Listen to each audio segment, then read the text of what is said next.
Each year, Keene State College solicits from the campus community nominations for individuals to receive honorary degrees. Recipients are those who bring honor, prestige, and recognition to the state, are outstanding alumni or living benefactors of the college, or are nationally or internationally recognized for their contributions to society. In bestowing this honor, Keene State College recognizes individuals who embody our mission and represent our core values as an institution. Will Provost Sandy and Mr. David Wenhold please come forward for the conferring of the degree Doctor of Letters?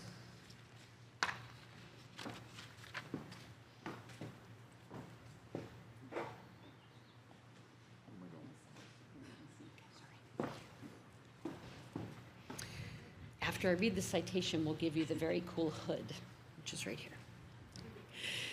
Keene State College today proudly honors David Wenhold, class of 1990, with an honorary Doctor of Letters degree.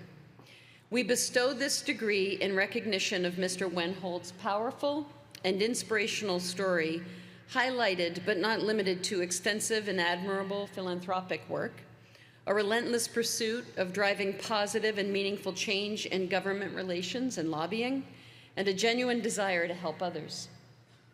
The college confers the Doctor of Letters each year to an outstanding individual of national or international importance whose contributions have enhanced society or have otherwise brought significant enrichment or benefit to a particular group. Mr. Wenhold's contributions, ranging and consequential, embody the full spirit of this honor: a leader, a visionary, a strategy builder, a collaborator, and a chief executive are but some of his distinguishing qualities. He joins us today, 35 years almost from the day since he crossed this stage, as a first-generation college graduate with a degree in political science. Mr. Wenhold is Chief Executive Officer of Cotter Wenhold Management Group, co-partner of Miller Wenhold Capital Strategies, and Executive Director of the National Court Reporters Association. His work has spanned government relations, grassroots lobbying, and trade association management and organizational development. The lobbying and advocacy work he engaged in led to Congress earmarking tens of millions of dollars for the court reporting profession. Among Mr. Wenhold's other consequential professional achievements is playing a role in constitutional challenge victories in the courts. He was awarded the Call to Service Award by former President George W. Bush. This distinction, the country's highest award for citizen volunteerism, was for Mr. Wenhold's work with the American League of Lobbyists on Capital Pursuit, a volunteer effort to provide professional attire for people searching for work. Mr. Wenhold was the first lobbyist to receive this award. In recognition of your longstanding drive and focus to help others, your impactful advocacy, charitable initiatives, and anything is possible tenacity, Keene State College is proud to confer the degree on you, Mr. David Wenhold, and welcome you back to your familiar place on this stage. Congratulations.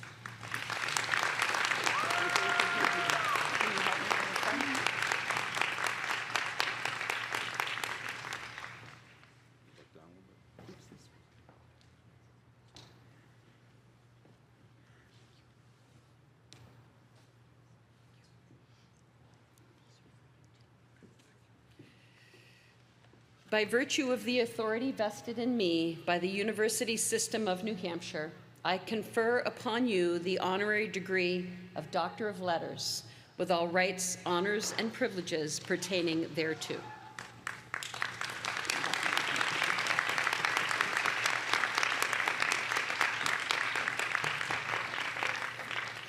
Good afternoon, everyone. I want to take a moment to thank President Treadwell, her staff, Leatrice and Stacy, the selection committee, and those that nominated me for this prestigious award. With tens of thousands of graduates in Keene State College's history, there's only been 23 alumni that have been awarded this doctorate, and I'm truly honored. I also want everybody to know that what a treasure they have in President Treadwell. She is not only one of the nicest people you'll ever meet, but has done amazing things for budgeting for Keene State College and great stuff for staff and the students, obviously. KSC is lucky to have her, and I also want to thank my loved ones and family that came to visit me on this day today. As a former Keene State student, I was literally sitting in your seat 35 years ago. It's hard to believe. I remember very little about the commencement except wanting to walk the stage and get on with the day. So I'm sure you don't want to hear from this old geezer up here. But what I'm about to share with you could be some of the most important stuff you didn't learn in school or growing up. If someone said to me when I was your age that I'm going to give you some real-world pro tips to help you avoid the landmines that we all face, I think I would have appreciated that. So hopefully this is helpful to you. Two of my main driving mantras in my life are based upon these principles. First, give expecting nothing thereof, meaning do the right thing for the right reasons. And second, leave the world a better place than you found it. I am here today because of my philanthropic work and some very cool things that I've done in my life that have helped other people. But I'm not here for self-aggrandizing, but to impart some knowledge to you so maybe I can help you navigate the next chapter of your lives. Growing up in a blue-collar family, I became a first-generation college student, the first Wenhold of our clan to go to college. My parents sacrificed everything so I could go to school. Thanks, Mom and Dad, for all you did. Everything I have is from watching them do hard work, have a strong work ethic, partnering with the right people, surrounding myself with great friends who always have my back, and taking smart, strategic risks. Did all my choices work out? Hell no. But I learned from those mistakes, and I have had an extraordinary life. I have two amazing sons that are 10 times better people than I ever will be. They are extraordinary souls, and I'm proud to be their dad. So on to the meat of the message for you. Like I said, no BS, just gonna keep it real. Most likely your life will break down like chapters of a book. Call it your book of life. Some chapters will be happy, some sad. Some characters will stay for the whole book, and some characters will only be there for a minute.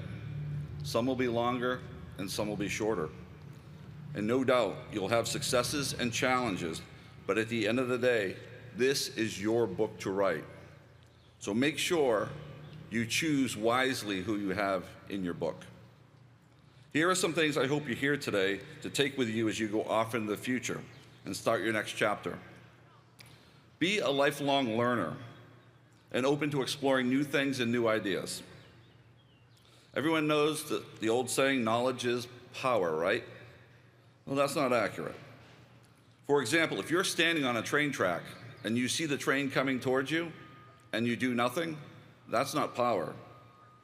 The power comes from making a simple action, taking that step, moving off the tracks. That is the power, the action. Knowledge is simply not enough. Now, on to things that, quite frankly, probably no one has told you. So here's some wisdom from somebody who's been there, done that. You will be a different version of yourself in your 20s, your 30s, your 40s, and so on. What's important to you in your 20s is probably not going to be that important to you in your 50s. Also, I know it sounds simple, but do the physical stuff when you're young. You're not going to be skiing black diamonds when you're 70. You will, good for you. That's awesome. While you may be the future leaders of the world, getting there just doesn't happen. It's a conscious choice, and here is the tough love. You are entitled to nothing. The world is not fair. It doesn't care who you are, and it will kick you in the teeth a few times. It happens to all of us. How you handle that is important. Do you fold, or do you rise up? Also, you will unfortunately work in crappy jobs that you don't like. You will have bosses and people that you work with that you don't necessarily like. You will make less money than you think you deserve.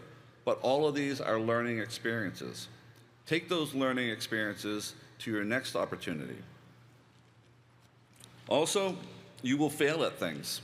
That hurts, but that is true. That's how we learn. Larry Bird and Michael Jordan were not overnight superstars. It took decades of practice, focus, and dedication to be at the top of their game. The same goes for you. Don't expect overnight success. Plan for long-term success and work for it. Life can be a challenge at times, but it also can be beautiful and amazing. But once again, this is a choice of how you want your life to go and how you react. Please don't wait for opportunities. Go and seize them. Find true friends that want to share your journey and make memories that last a lifetime. Some of my friends are here today from 35 years ago. Just to watch me and support me.